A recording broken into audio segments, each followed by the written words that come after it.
Hace 57 años, un pastor encontró casualmente en una cueva cercana a las ruinas de Khirbet Qumran una hendidura por la que entrar. Esa cueva se encontraba en las proximidades del Mar Muerto y en el interior de la misma había unas vasijas que contenían 7 rollos antiquísimos. Se trataba de una noticia verdaderamente sensacional, porque eran los primeros manuscritos originales que se conservaban de la época en que vivió Jesús. Estos manuscritos pertenecían a la secta judía de los esenios y provocaron una verdadera revolución entre los estudiosos bíblicos. Tras ese revuelo inicial, el estudio de esos rollos fue monopolizado durante medio siglo por un pequeño grupo de estudiosos católicos. Esto provocó las protestas de otros especialistas que se quejaban de que no podían consultarlos y juzgar objetivamente su contenido y las posibles repercusiones del mismo en los orígenes del cristianismo.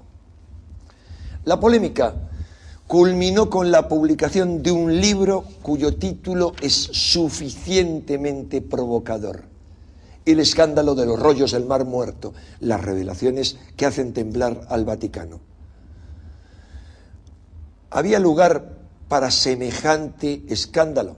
La mejor respuesta a las acusaciones que se formulaban en ese libro fue la publicación inmediata de todos los textos encontrados en Qumran. Aquí tenemos su traducción española. Pero esta publicación no puso fin a la polémica, como queda claro en el documental que les ofrecemos. Buena parte de los investigadores aseguran que en estos manuscritos no hay realmente nada importante que ocultar. En su opinión, los autores de estos textos poco o nada tienen que ver con Jesucristo y con sus seguidores.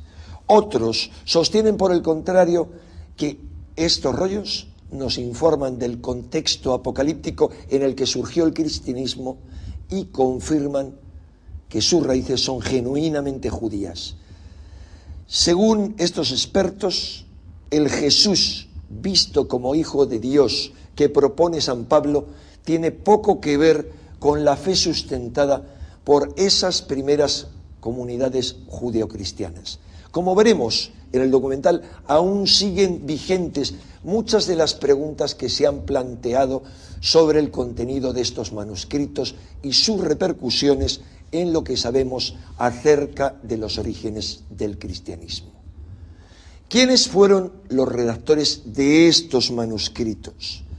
¿Qué sabemos acerca de sus creencias y de su modo de vida?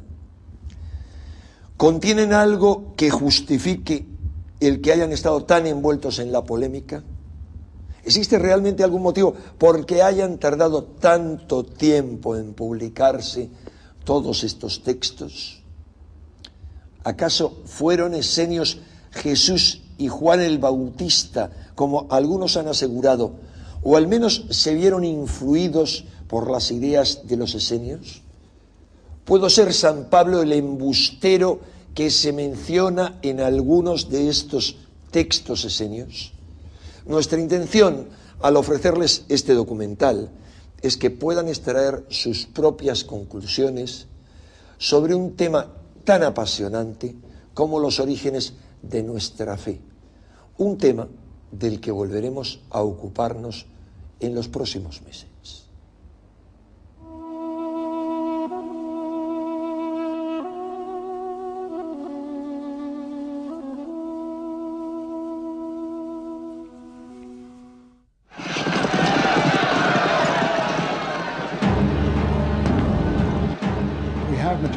Estos materiales son esenciales para una cabal comprensión del judaísmo y el cristianismo.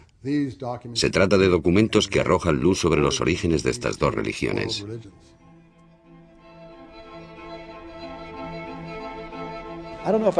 No cabe duda de que Qumran ilustra cómo era el judaísmo de Palestina en la época en la que nació el cristianismo. Jesús era un judío, pero ¿qué tipo de judío? Jesús era tan judío que si hubiese ido a una casa que no cumplía con la preparación ritual de los alimentos, no habría comido. Qumran, los manuscritos del Mar Muerto. Acaba una era de secretos. Casi 50 años después de su hallazgo, los rollos del Mar Muerto fueron publicados. Es hermoso, maravilloso. No esperaba que fuese posible. ¿Están los manuscritos al alcance de todos? Sí, es realmente asombroso. Accesibles a todos.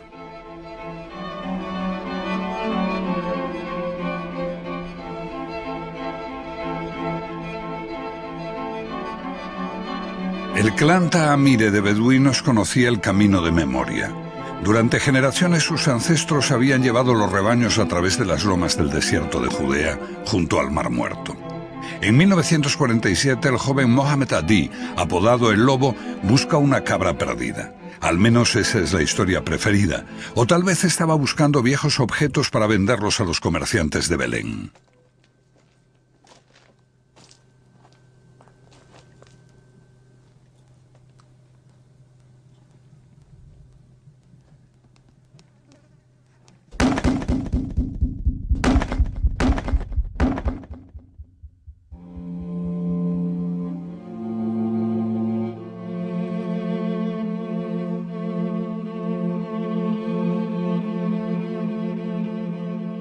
Un afortunado tiro de piedra produce un extraño sonido que reverbera en el interior de una gruta. Así fue como se descubrió la primera de las 11 cuevas en las que unos 2000 años antes, unas gentes aterrorizadas ocultaron sus textos más sagrados. Cientos de manuscritos de la Biblia, junto con comentarios y normas de su comunidad. El hallazgo más valioso y controvertido del siglo, un descubrimiento que arrojó una luz inesperada sobre la historia de la fe judía y cristiana.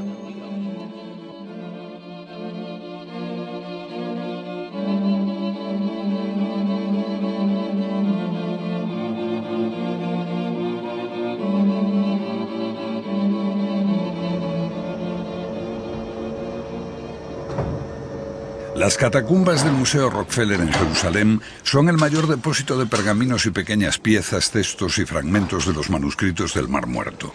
Durante años han sido el dominio de Joe Tzias, científico y conservador. Lo que ocurre cuando mezclas arqueología bíblica, religión y ciencia es que se generan todo tipo de ideas absurdas y de personajes excéntricos. Algunos artículos que aparecen en la prensa americana sobre el paradero de Elvis Presley, una cura para el SIDA, la aparición del monstruo del lago Ness en Florida. Estas cosas aparecen en los diarios y nos llegan cartas del extranjero de gente que quiere saber si es cierto o no. Lo vemos ridículo, todo es absurdo. Durante décadas, los manuscritos del Mar Muerto han estado sujetos al interés público. Aireados por la prensa que informó sobre el lento avance de la investigación, convirtiéndola en un escándalo científico, y también por la naturaleza de los rollos en sí mismos, documentos de un tiempo en el que se configuró nuestra religión y gran parte de nuestra cultura. La controversia ha rodeado siempre a los rollos. Hallados justo en el momento en que Palestina se partió en dos y surgió el Estado de Israel, estos documentos se dividieron a los dos lados de la frontera. Unos sacerdotes dominicos franceses de la Escuela Bíblica de Jerusalén Este dirigieron a un pequeño grupo de científicos, casi todos católicos. Más tarde correrían rumores de un complot del Vaticano para impedir que se hiciese pública la información que afectaba al cristianismo. Rumores infundados, porque la investigación fue muy rigurosa. Cuando aparecieron los manuscritos estaban en muy mal estado. Y muy pocos, quizá el 1 o el 2%, tenían el aspecto de rollos. El antiguo asentamiento de Qumran, sede de la gente que escribió y ocultó los manuscritos. Se hallaron documentos en 11 cuevas del entorno y puede que haya más. Los tesoros más ricos se encontraron justo al otro lado, separados de Qumran por una grieta profunda y peligrosa. Los arqueólogos estaban excavando justo al otro lado del camino, fuera de Qumran. Iban para un fin de semana y al regreso encontraron a los beduinos que habían hallado esa gran colección de manuscritos. Justo ante sus narices. Ellos habían estado trabajando allí, pero no encontraron nada. Muchos pensaron que cuando estos lugares fueron destruidos, los romanos vieron que algunos sectarios huían e intentaban esconder algo en esta cueva. Los siguieron y descubrieron esta enorme colección de manuscritos. Entonces los despedazaron con sus espadas. Pero para mí la verdadera historia de la cueva está en estos agujeros. Aquí se apoyaban unas vigas de madera que se extendían por la cueva, y esta era en realidad la biblioteca de la secta, el vasto tesoro en el cual se encontraron unos 600 manuscritos sobre un total de unos 800. Aparentemente, estos textos estaban colocados en esos estantes de madera, sostenidos por las vigas. Cuando los arqueólogos entraron aquí, se hallaron restos de 1 metro de grosor. Todo se había venido abajo. Así estaba la mayor biblioteca judía de la antigüedad, en 80 o 100.000 pedazos que posteriormente fueron clasificados en unas 20.000 piezas pertenecientes a unos 800 manuscritos diferentes. Una tarea monumental que iba a llevar años. Pero cuando los años se convirtieron en décadas, la expectación mundial de los expertos se transformó en irritación y furia. Después de 40 años solo se publicó 1/3 del material. Los pocos especialistas que trabajaban en ellos impedían el acceso al resto. La única interpretación reconocida de los manuscritos era la suya. Para los otros, la investigación se convirtió en un escándalo científico. Siempre que haces una simple pregunta, es muy sorprendente. Haces una simple pregunta y cuanto más simple es, menos probabilidad tienes de obtener una respuesta. ¿Es así? Nadie sabe lo que hay en los documentos inéditos, excepto este encantador círculo, este pequeño club que lo ha acaparado todo. El monopolio de unos pocos estalló por otro escándalo. En una entrevista, el profesor e investigador John Strugnell, un ferviente católico, llamó al judaísmo una horrible religión que era originalmente racista. Strugnell fue destituido.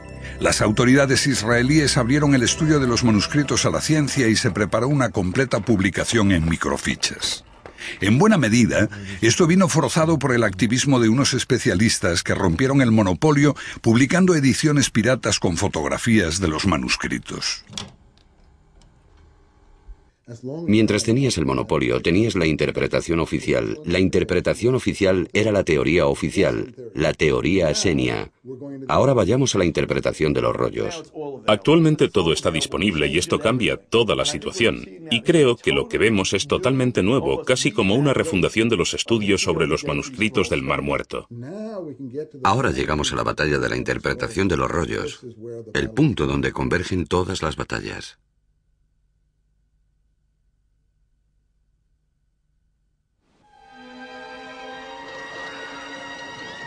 Antes del nacimiento de Cristo, los judíos rechazaban con desesperación a los gobernantes gentiles, los sucesores de Alejandro Magno, que dejaron en Oriente Medio la impronta de la cultura griega.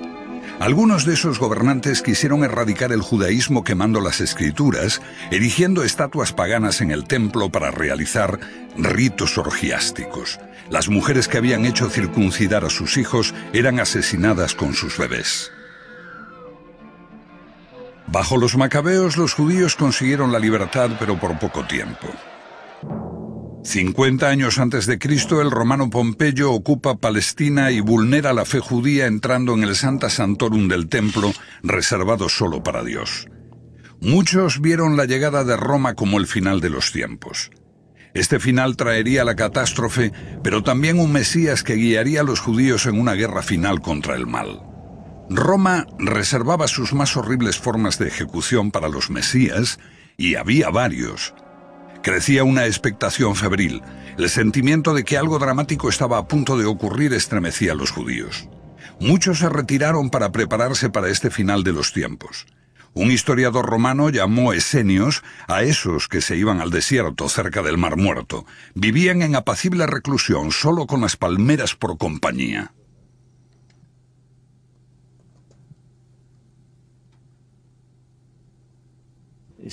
Los grupos que vivían allí, los qumranitas, eran esenios. El colectivo de Qumran vivía en comunidad.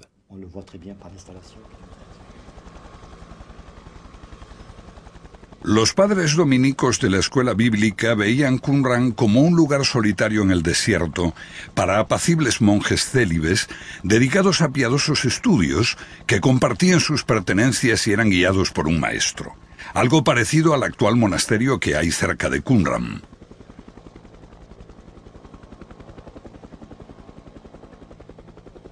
Es una idea muy extendida.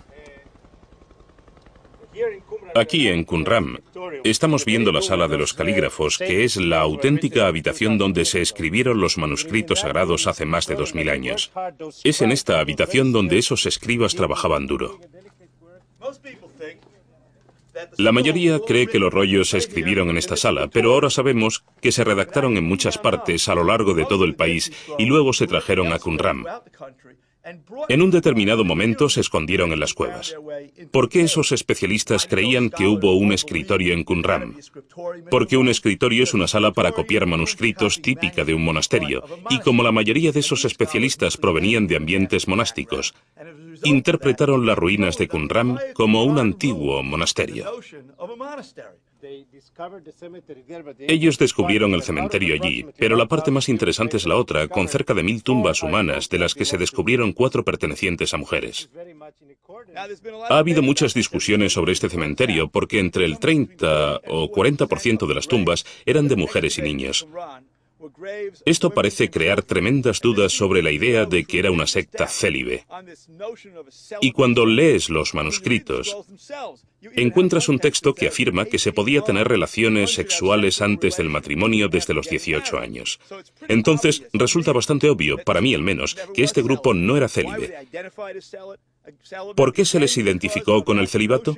Una vez más, por esa creencia de que esto era un monasterio precristiano. Ese modelo estaba superpuesto en toda la cuestión de la naturaleza de la secta de Qumran.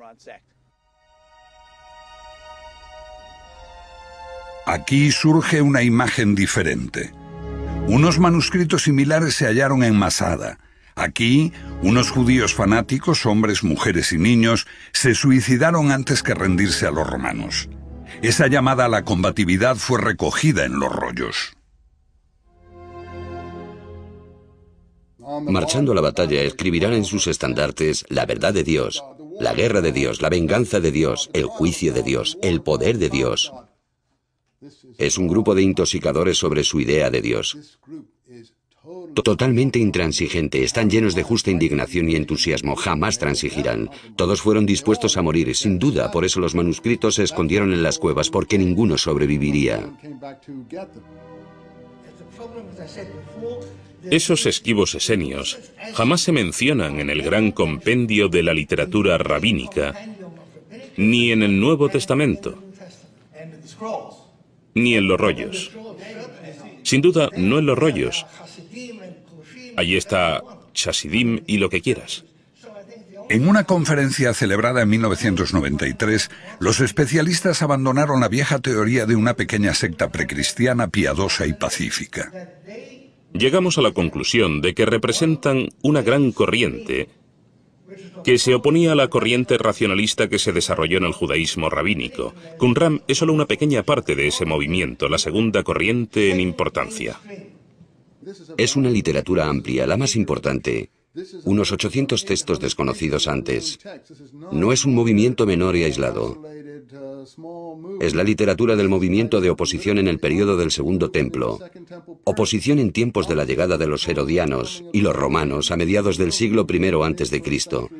Si quieres información de primera mano sobre este período, ve a los manuscritos. El problema es que los evangelios se presentan como información de primera mano sobre ese período. Pero no creo que sean una información de primera mano. Y tampoco que existiera una misteriosa figura mítica que caminaba sobre las aguas y resucitaba a los muertos. A esta figura sumamente mitologizada la llamamos Jesús. Lo dejaría de lado y diría que es literatura de ultramar, no está recogida en la literatura palestina. Yo diría que estos manuscritos son la literatura palestina. Esto es lo que pasó en el entorno palestino durante el siglo I.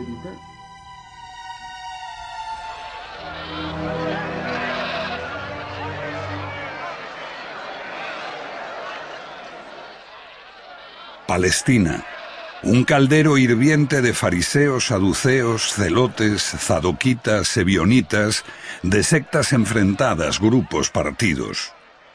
De hecho, un país dividido en dos, los que aceptaban el gobierno extranjero y prosperaban, y los que lo rechazaban, los que se acomodaban y colaboraban, y los que se oponían, querían volver a la pureza de la fe y oraban pidiendo un Mesías.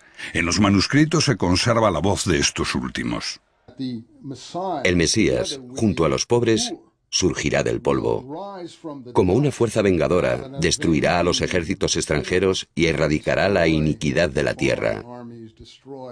Saben que necesitan un arma secreta, y este arma secreta es el Mesías y sus huestes celestiales.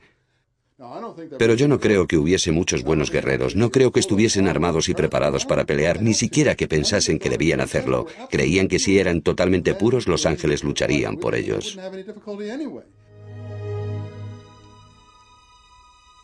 Los manuscritos no ofrecen un relato coherente de esos tiempos. A menudo deben descifrarse e interpretarse con cuidado. No dan una clara idea. Incluso no mencionan a griegos o romanos por su nombre, solo como el enemigo y el mal. Acerca de cuándo se escribieron existe un debate, pero una gran mayoría de científicos afirman hoy que los rollos datan de un tiempo anterior a Jesús. Como resultado de la arqueología y el método del carbono 14, parece claro que los manuscritos de que disponemos son precristianos, y esto sin mencionar su composición. Algunos de los textos se redactaron ya en el siglo III a.C., entonces creo que hemos eliminado totalmente como ridícula cualquier idea de que son realmente documentos cristianos. Muy bien. Si se hubieran acabado de escribir en el año 50 a.C., ¿qué pasó con el centenar de años más emocionante de la historia de Palestina? Sabemos que tenían esos documentos en el año 50 después de Cristo porque los pusieron en las cuevas. ¿Dices que no eran creativos, que no tenían nada que decir, que permanecían sentados mientras los hechos más emocionantes y trágicos de la historia de los judíos y de los primeros cristianos pasaban ante sus ojos? ¿Y que se limitaban a recitar documentos tan viejos como Abraham Lincoln puede parecernos a nosotros hoy o Bismarck a los alemanes? ¿Y rogaban por esos antepasados, ignorando lo que pasaba en su propia época? Yo lo dudo mucho. Pero Eisenman estaba casi solo en esto. Generalmente se creía que los manuscritos eran anteriores a Cristo basándose en la arqueología y en la datación por carbono 14. Aun cuando la investigación de la escuela bíblica esté también sujeta a críticas y la datación del carbono a veces sea cuestionada. Pero Eisenman cree que algunos de los rollos pueden ser posteriores, por lo que ve en los textos. Encontramos una alusión a los ejércitos extranjeros que invaden el país, y al describir esos ejércitos dicen, se sacrificaron a sus banderas y veneraron sus armas de guerra. Solo los ejércitos romanos, desde los tiempos de Jesús en adelante, se sacrificaron a sus banderas mientras sostenían el busto de sus emperadores deificados. Utilizando datos internos como este, Eisenman va contracorriente de la mayoría, algo que a veces parece gustarle. Se trata de un especialista judío que jamás ha estado fuera de aquí. Decía, Eisenman le da demasiada importancia a los manuscritos. Están tan apagados como el Mar Muerto. El Mar Muerto es gris pizarra, un color muerto, y así son los rollos. Él escribió esto en Commentary Magazine, una de las revistas más famosas de Estados Unidos. Yo le respondí diciendo, obviamente su escritor no ha estado jamás en el Mar Muerto en sus días más azules. Por eso tampoco puede entender el color de la literatura de Al-Qur'án.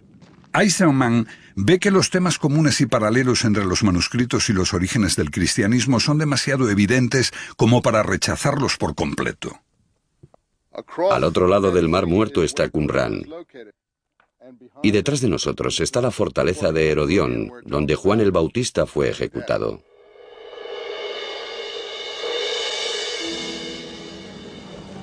Juan el Bautista. Es difícil eludir los paralelismos entre él y Qumrán. Ambos están en la misma área. Ambos hacen hincapié en varios rituales de purificación, en el bautismo para la purificación del cuerpo y del espíritu por inmersión en el agua. Ambos atacan el sistema y a los sacerdotes por sus negligencias y sus componendas con el enemigo. Entonces dice, vosotros, generación de víboras, recordad que el fuego está preparado y la paja a punto de arder.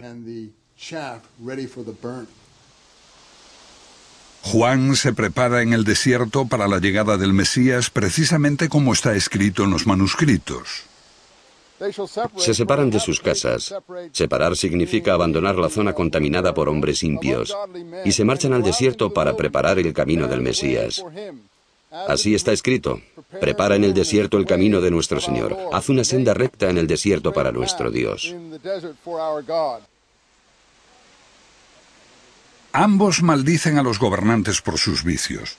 Por ejemplo, el matrimonio de una sobrina con un tío. Eisenman considera esto otra indicación de la fecha de algunos de los manuscritos, porque esta práctica era común entre los herodianos que gobernaban como reyes títeres en los tiempos de Juan y Jesús. Los partidarios de Juan son tantos que éste se transforma en una amenaza. Los evangelios eluden el hecho porque ponen a Jesús en el mismo nivel. Para ellos, Juan cae víctima de los caprichos de una princesa herodiana, pero un historiador romanizado describe la verdadera historia. Josefo presenta a los herodianos como temerosos de Juan, porque es tan popular que puede liderar una revolución. Por tanto, no hay ninguna Salomé, ni es cierto el cuento de hadas sobre la fiesta de cumpleaños y la danza de los 7 velos que difundió la cultura occidental en el arte, en la ópera. Hay una dura medida preventiva, que es la ejecución de un agitador problemático. Los manuscritos del Mar Muerto no mencionan eventos específicos, presentan una visión combativa del país y otra interpretación de los tiempos. Hacen que uno vea contradicciones en los evangelios. Además del dulce y místico Jesús, hay otro Jesús intransigente con los poderes, el que limpia el templo de mercaderes. Los llamados cambistas eran en realidad gente que vendía ofrendas. Podían comprarlas los ricos para ofrecerlas en el templo. Y Jesús sentía que eso era intolerable. Con esta historia, Jesús se coloca en el bando de la estricta observancia de la ley. Un Jesús militante, muy al estilo de los rollos del Mar Muerto, nada complaciente, desafiando a los sacerdotes y a sus amos romanos. ¿Qué sabemos del Jesús histórico?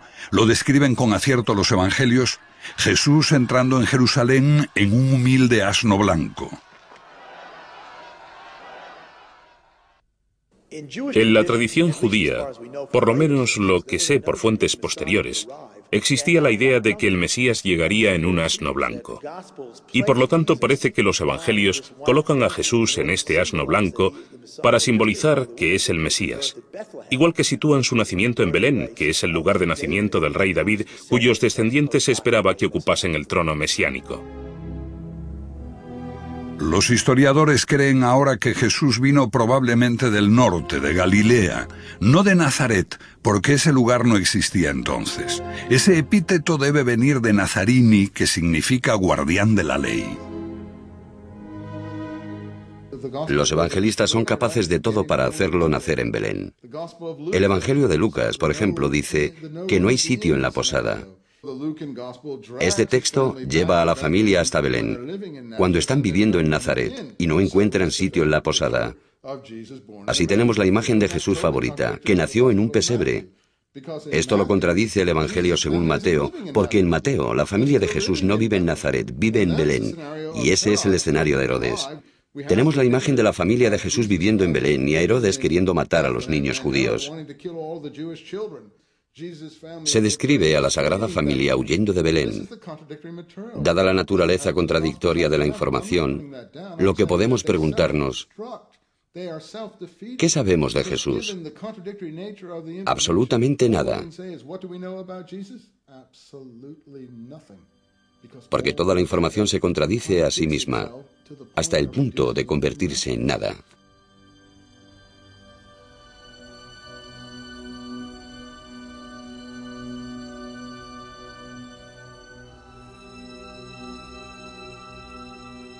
Los historiadores lo han sabido siempre, pero para los cristianos que tienen la creencia de que Jesús era el único hijo de María, que permaneció virgen, será una sorpresa saber que el verdadero Jesús tuvo varios hermanos y hermanas, y que después de su muerte, sus seguidores fueron guiados por su hermano Santiago, también llamado el Justo.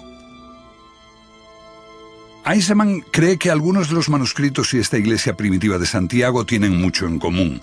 Ambos se llaman a sí mismos los humildes, sumisos o pobres. Son los ebionitas. Entonces, los manuscritos están utilizando la misma palabra para referirse a la comunidad del maestro virtuoso, que ese cristianismo primitivo utiliza para referirse a la comunidad de Santiago. Tengamos cuidado. ¿Está diciendo que esos son los primeros cristianos, o no? No. Los primeros cristianos que conocemos, por lo que dicen las Escrituras, es decir, los primeros cristianos palestinos. Ahora tenemos que decidir qué se entendía por cristiano de Palestina en este periodo para contestar su pregunta. Ya es otra discusión técnica que podemos tener. ¿Quiere decir que existe una diferencia entre los primeros cristianos de hecho y los primeros cristianos de fe? Por supuesto, hay una gran diferencia e incluso no sé si alguna vez se llamaron cristianos. Ninguno de ellos se habría considerado cristiano. La Biblia apenas habla de la iglesia primitiva, de Santiago y de otros miembros de la familia de Jesús. No se veían como una iglesia separada. Su única diferencia con los otros judíos está en la esperanza de que Jesús regresará como Mesías. Pero por otra parte eran judíos estrictos y piadosos, al estilo de los escritores de los manuscritos. Además, estos manuscritos no lo mencionan con claridad, pero es posible que algunos fuesen realmente de ese tiempo. Eisenman ve un fascinante paralelismo. De los manuscritos surgen tres personas. El líder, llamado el maestro virtuoso, que no fundó el movimiento, pero marcó el rumbo. El sacerdote malvado, un enemigo exterior, probablemente el sumo sacerdote de Jerusalén, a la cabeza del sistema. Y una tercera y fascinante figura que perteneció al movimiento pero fue expulsado, y se llamaba el embustero. Y a este embustero alguien le dijo que impartiese enseñanzas equívocas de la ley, para eliminar la frontera que los antepasados habían establecido, para llevar a la gente por el mal camino y negar la ley en medio de toda la comunidad. No podría ser una descripción mejor de lo que hace Pablo en la conferencia en Jerusalén, en el libro de los Hechos y en su carta a los apóstoles.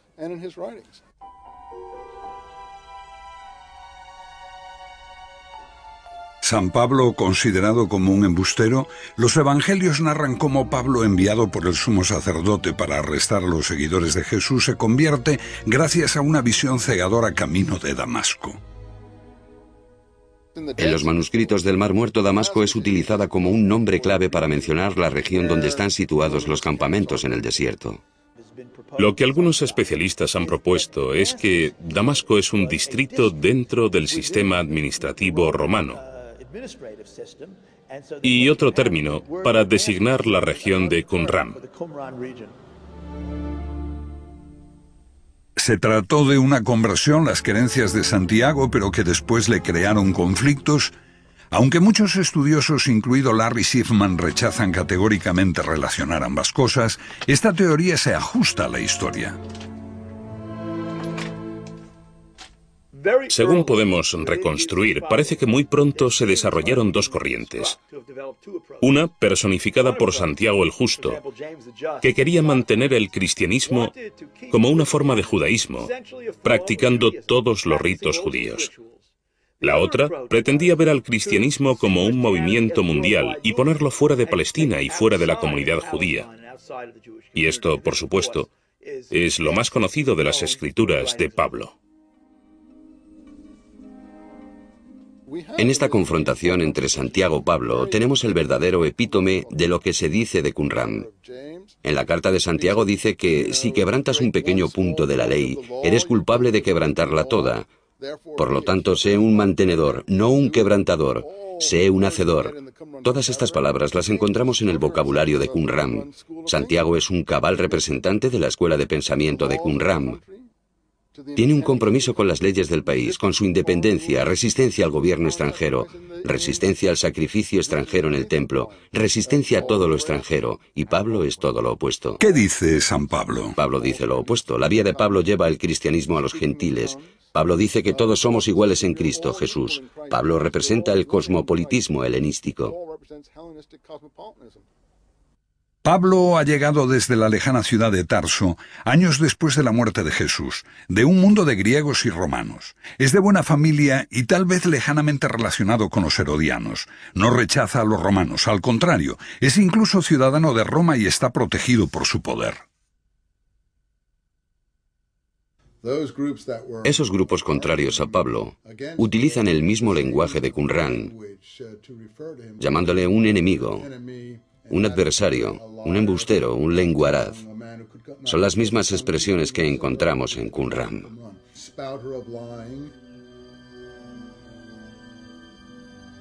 La disputa con los seguidores de Santiago resuena en las Escrituras. Cuando exhorta a abrir la fe a los gentiles en el templo, Pablo es rodeado por una multitud enfurecida de judíos que lo quieren matar.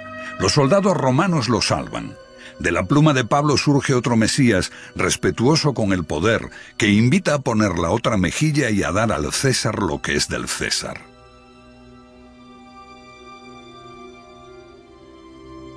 Pablo no sabe nada de Jesús. Un hecho que parece conocer es que fue crucificado. No parece disponer de material íntimo, ni siquiera lo cita. Es muy sorprendente que alguien que vive en una proximidad tal y que tendría que conocer historias y haber oído relatos de otra gente, sepa tan poco sobre Jesús.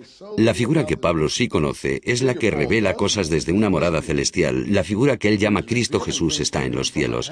Es el Espíritu Santo que le revela a Pablo este Cristo Jesús de los cielos. Por eso los grupos de Qumran se habrían referido a un personaje tal como un hombre de mentiras y cosas así, porque obviamente en una situación como esa el Cristo Jesús en los cielos se transforma en lo que piensas que debería ser. Entonces, ¿quién conocía al Jesús terrenal?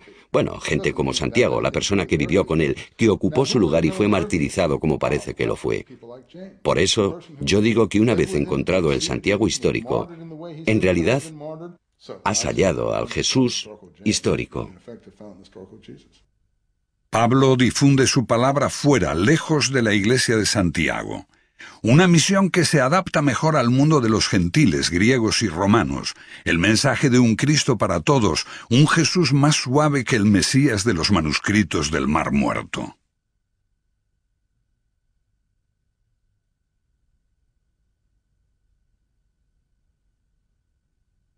El vocabulario es el mismo, pero los conceptos se invierten. En lugar de agresividad encontramos pacifismo. En lugar de combatividad vemos reconciliación.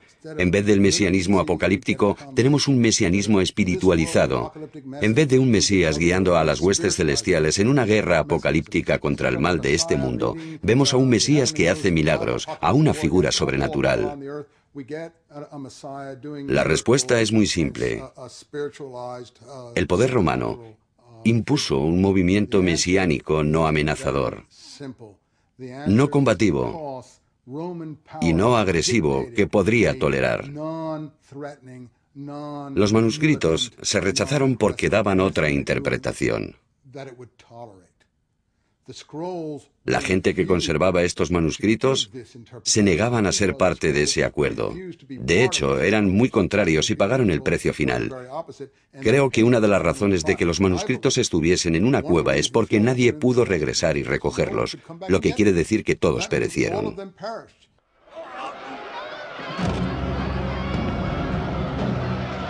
Estamos en el año 67, cuando toda una generación posterior a Jesús muere. Los judíos se alzan contra el poder romano, espoleados por una profecía que anuncia la llegada de un nuevo gobernante del mundo. Él expulsará todo el mal de la tierra, pero el Mesías no viene. El apocalipsis se torna en catástrofe y holocausto. El emperador Vespasiano arrasa Palestina. Los judíos son diezmados. Decenas de miles son crucificados, multitud de personas son asesinadas o llevadas como esclavos. Jerusalén arde, el templo es arrasado, sus tesoros saqueados.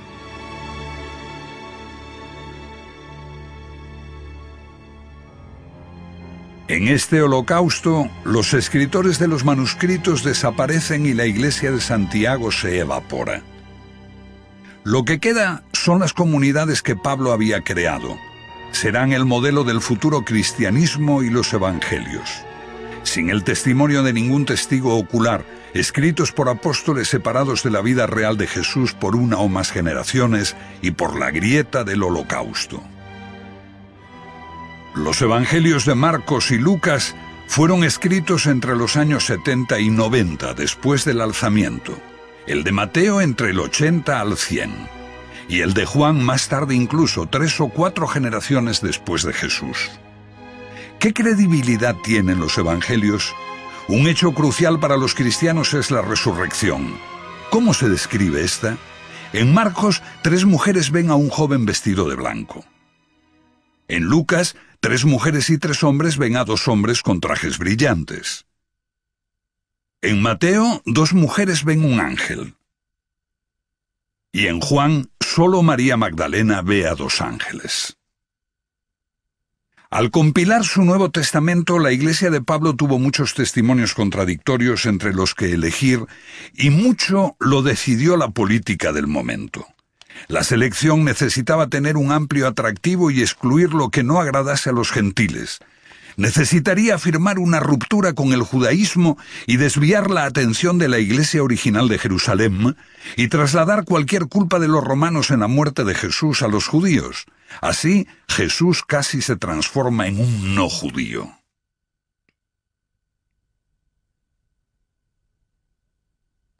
La única forma de mesianismo que Roma estaba dispuesta a aceptar era la forma que ahora llamamos cristianismo, que fue, de hecho, adoptada en el Imperio Romano en la forma que conocemos 300 años después.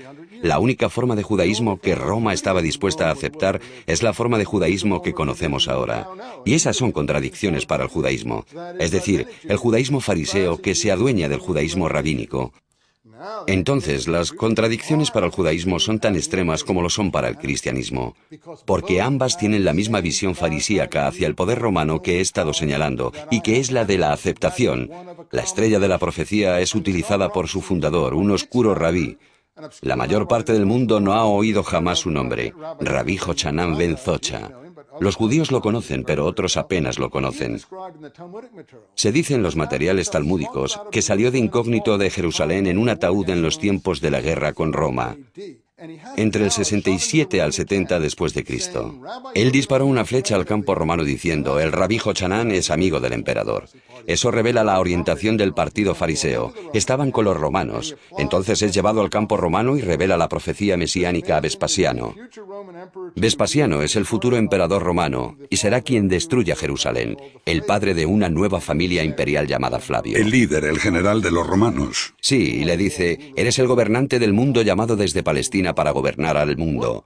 Lo que ha hecho esta persona es aplicar la más preciada profecía de su pueblo al destructor de su pueblo, el destructor del templo y de su tierra natal. Nada podría ser más cínico ni más humillante. Pero, ¿qué hay en los manuscritos? En esos rollos tenemos la literatura de un pueblo que no se sometía. Podemos creer en la política del rabí Jochanan o en la de Jesús que sugiere poner la otra mejilla, o como dice Pablo, las autoridades romanas son aquellas que debes aceptar. Podemos creer que es una política pragmática y que era la más sabia para sobrevivir. Pero no puedes sino admirar a esa otra gente rebelde. Estemos o no de acuerdo con ellos, eran los mártires de la época. Los otros eran los acomodaticios. Y la razón de que no sobrevivieron es porque anhelaban la totalidad. La literatura que nos legaron y que ha salido a la luz son los manuscritos.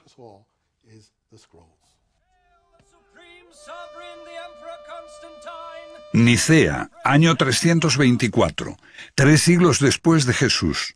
Constantino, el primer emperador romano en abrazar el cristianismo, convoca a los obispos.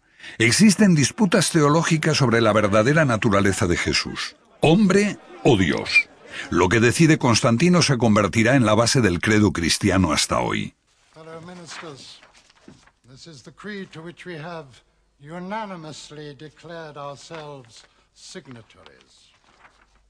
En la auténtica tradición romana, por voto mayoritario de los obispos y por decreto imperial, Jesús se transforma en un Dios.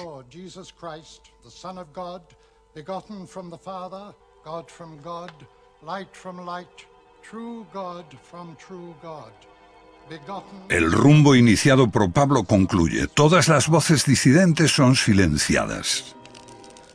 Los manuscritos del Mar Muerto hablan de hijos de Dios en plural. Son los perfectos, son la gente que cumple perfectamente con la ley. ¿Cómo se hubiese sentido el Jesús histórico de haber sabido que sería llamado el divino Hijo de Dios y el único? Creo que se había horrorizado, completamente horrorizado. Es todo lo opuesto a lo que él representaba o podía haber representado en la Palestina de la que hablamos. Las opiniones de Eisenman son ferozmente combatidas. Quizás sus ideas digan más sobre la Biblia que sobre los manuscritos del Mar Muerto, pero reavivan una antigua polémica. ¿Está la Iglesia en lo cierto respecto a Jesús? Cuando el misterio de Cristo se basa en la realidad histórica, surgen las dudas. Estos temas siguen siendo una cuestión de fe.